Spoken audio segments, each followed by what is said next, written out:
जो शिक्षा है वो एक बच्चे का नींव ही है। उस नींव को ही हमें मजबूत करने की जिम्मेदारी दी गई है और ऐसा एक संकल्पना की गई है कि ब्लॉक स्तर पर जो बाल विकास सेवा एवं पुष्टाहार विभाग और बेसिक शिक्षा विभाग के आपसी समन्वय के द्वारा इस कार्यक्रम को सफल बनाया जाए। कि बेटियां नहीं बच पाई तो जग छारे छारे हो जाएगा। हाँ, बेटे से करते हो उतना बेटी से प्यार करो।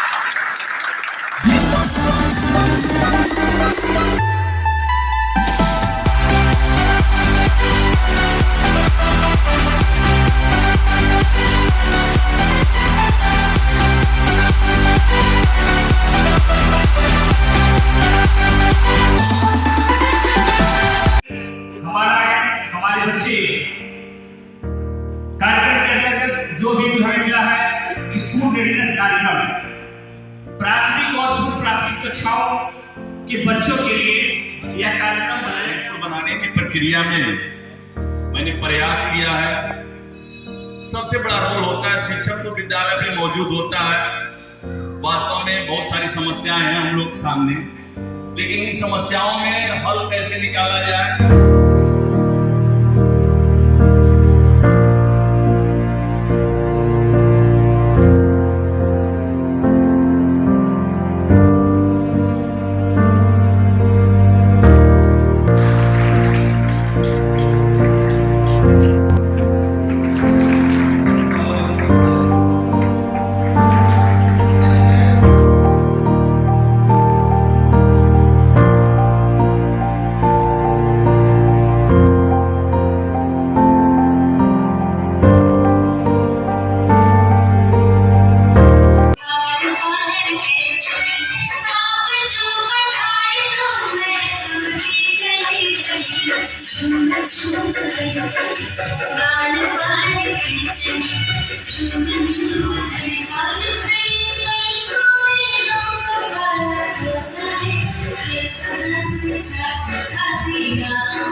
छह साल के जो उम्र के बच्चे हैं उनके लिए पूरे प्रोग्राम में एक साइंटिफिक तरीके से बदलाव किया गया, जो 12-17 का कार्यक्रम था।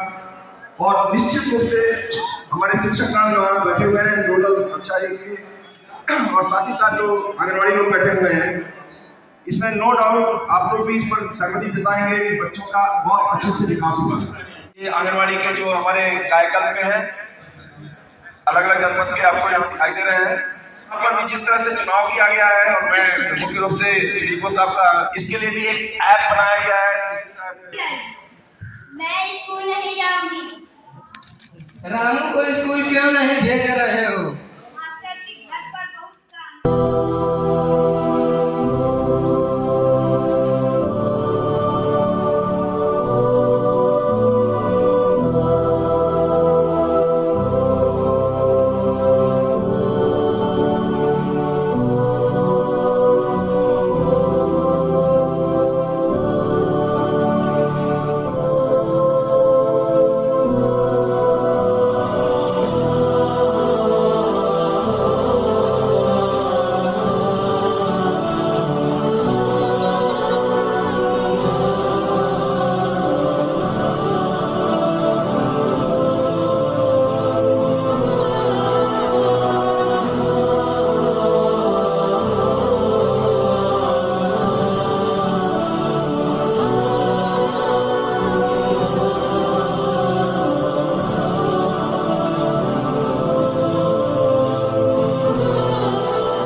इस कार्यक्रम के माध्यम से हम 3 से 8 वर्ष तक के बच्चों को सम्मिलित करते हुए उन्हें सक्षम और सशक्त व्यक्ति बनाएंगे। इस अभियान के तहत हम उसमें सबसे पहली जो जिम्मेदारी है वो आपकी है, क्योंकि बच्चा जब पैदा होता है तो घर में पलने के बाद उसका जो सामाजिकरण का पहला स्टेप होता है वो आंगनवाड़ी केंद्र से ही शुरू होता है।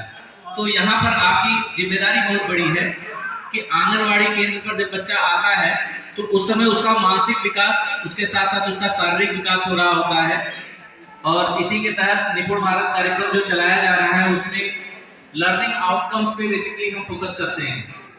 तो लर्निंग आउटकम्स के लिए कक्षा 1 से लेकर कक्षा 3 तक के बच्चों में कैसे उनके पास कैसे जो उनका अंगीय ज्ञान कैसा होना चाहिए, भाषा का ज्ञान उनका कैसा होना चाहिए, मूर्त रूप देने के लिए समर्पित हमारे खंड विकास अधिकारी डॉक्टर सुशांत सिंह जी, हमारे बाल विकास अधिकारी जायसवाल जी, खंड शिक्षा अधिकारी गरिमा यादव जी और यहाँ पर उपस्थित जिनके ऊपर ये जिम्मेदारी देने के लिए हम लोग उनको यहाँ बुलाए हैं, हमारे अभिभावकगण।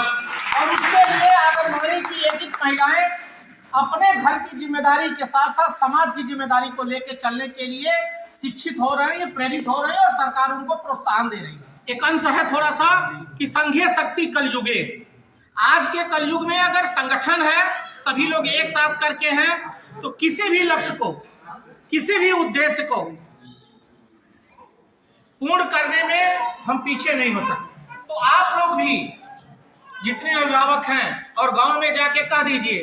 खैर वो स्थिति नहीं है, आज हमारी सरकार सबको मदद कर रही है, लेकिन अगर एक साड़ी से भी काम चलाना हो तो चलाइए, लेकिन अपने बच्चे को शिक्षित और समाज के लिए समर्पित बनाइए।